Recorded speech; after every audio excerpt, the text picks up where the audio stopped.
Hello again to this new tutorial on the playlist of Excel.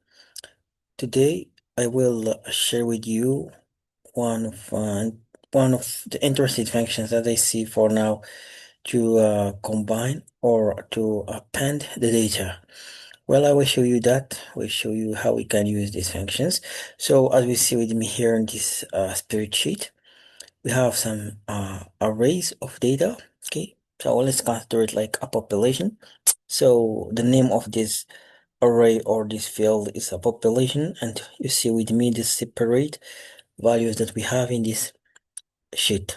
Well, to combine this, so we cannot just copy and paste each time. I'll show you that here.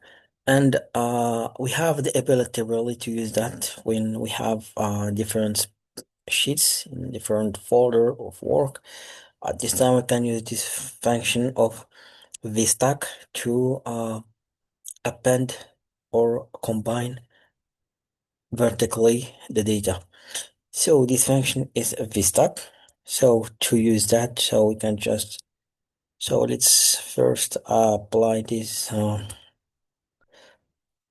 population. So as the colon.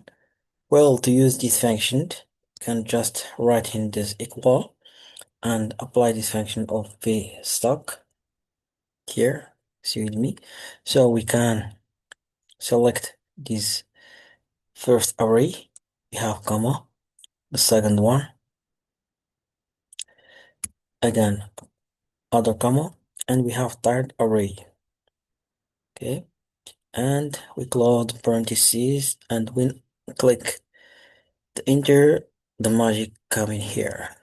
So okay, so that's, so as you see with me now, we combine all the data set that we have here, or at least these arrays, separate arrays here that we have in this sheet. We use this function of vstack to combine and append all these values that we have here.